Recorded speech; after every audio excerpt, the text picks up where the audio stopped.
After throwing the controversial elbow against Angola, Barkley had emerged as the team's most visible player. Everybody always had the same question. How much of an ass is Charles Barkley? Hey, Jack, when am I going to be on the cover of Sports Illustrated for this stuff? I should be on the Dream Team cover. And then every time you'd go spend time with him, you'd just realize that he was the most enjoyable act, not only in all of sports, but possibly in all of pop culture. Sometimes I dream that he is me. I just want to be like Mike.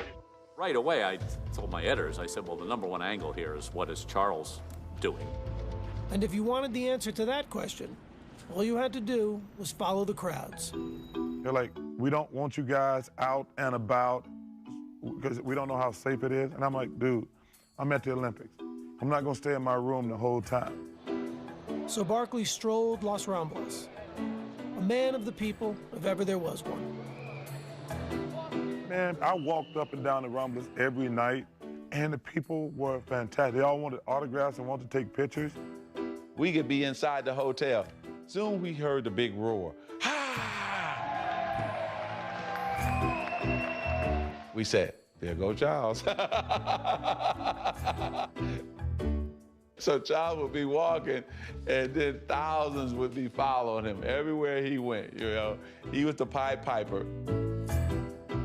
Charles would go over to the village and find the Angolan players and hang out along the Ramblas at night.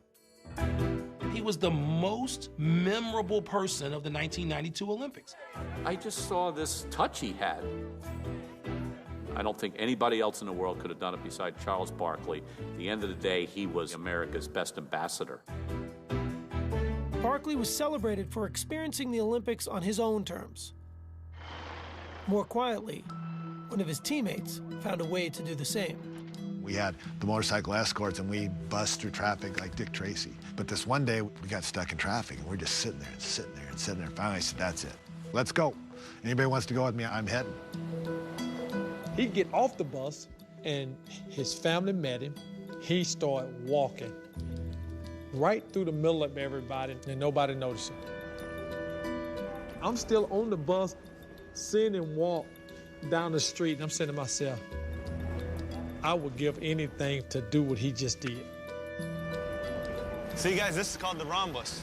See all the footprints? All right. So Los Ramblas, it's like Times Square or something. There's just so many people walking. I'm 6'1", I'm about the average size of everybody else on that little walk. So I'm walking with my family, and I have the camera, and nobody's noticing. You think it's the sunglasses that's fooling them? Must be. Hi, you from America? Yeah. Whereabouts? Whereabouts? Massachusetts. Massachusetts.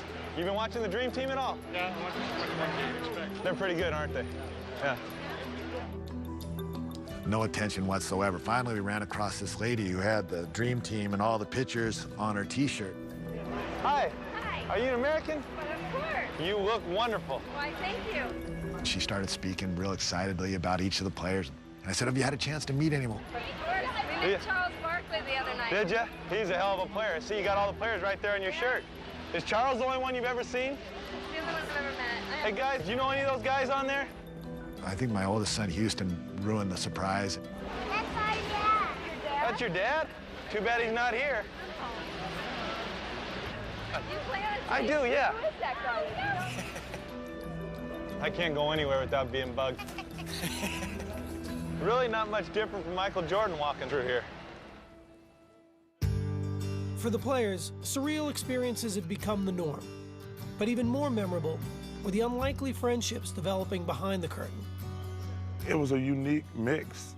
You know, Larry Bird and Patrick Ewing became like best friends. I got a white guy from Indiana, and I got a brother from Jamaica. Patrick said I could pick his mind. It took me 3 minutes. Now he gets a chance to come back and start picking on mine.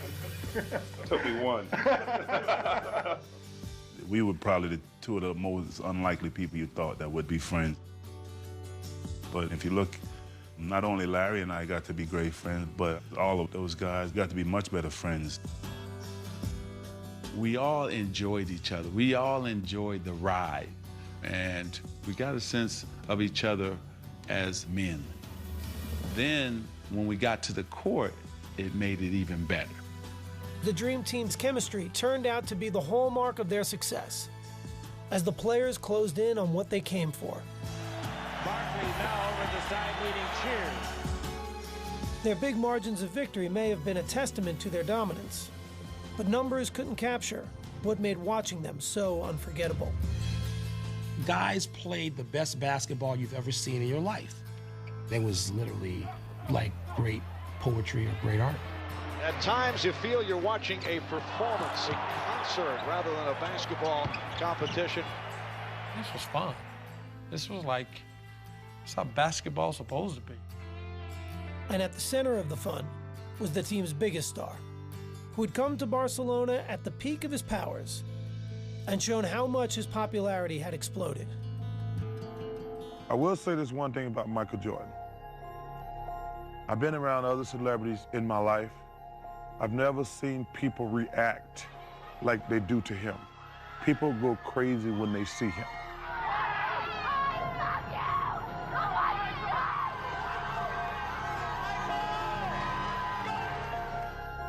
In every corner of the world, there was someone who just wanted to see him.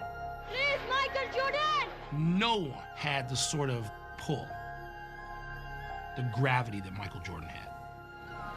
Jordan had initially come to Barcelona reluctantly, but an early morning trip just before the gold medal game revealed how meaningful his Olympic experience had become. What time in the morning is it right now? 6:30, 6:45, 7, something like that. And I'm drinking coffee, so it's gotta be early. Can we go now? Where you from? Albuquerque? Albuquerque, New Mexico. Big fan of yours. Everyone's a big fan of yours. Your name? George Hirsch. George, how you doing? I'm doing Michael great. George, nice to meet you. Last night I hit my wall, man. Did you? I couldn't make a basket. What are you doing up so early? I do remember getting up early to walk into the stadium. That is the thing that I remember the most about the Olympics. Olympic Stadium. Imagine all the athletes that's been here before us. It's amazing. What about Edwin Moses? Won 122 consecutive races. I think everybody's got something to cherish. I think this is something that my kids are gonna love one day.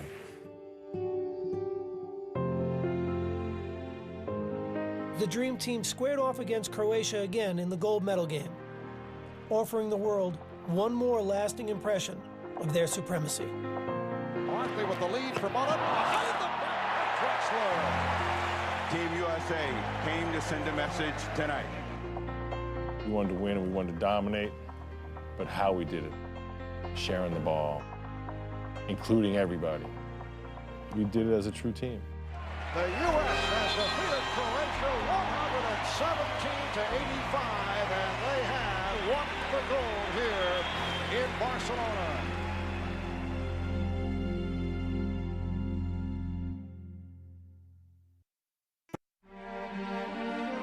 Campeón olímpico y medalla de oro, el equipo de los Estados Unidos de América.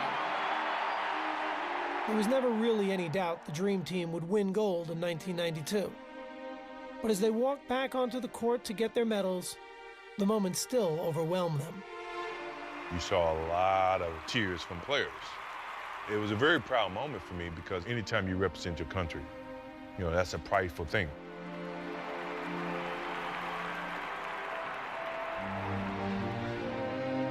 Man, sent chills down my spine. It was a reward that I had never felt like that I would ever achieve. To do it on that stage with those group of guys, it's a memory I'll never forget. Nothing in my life has ever felt like standing on that podium. I was getting goosebumps. Every single time I heard the national anthem after that had a different significance to me. I knew what it really meant, As a young kid growing up, I used to watch Olympics on TV with my father, and all he talked about was the Star-Spangled Banner and the gold medal. Made him feel proud to be American. Being up on that podium that night and receiving it, my father, he'd been pretty proud. All those emotions just overcame me. I got to be one of the guys one more time for my country. I said, man, I'll never forget this moment. You know, if this is the end, this is how I wanted to go out. This group may well be the greatest team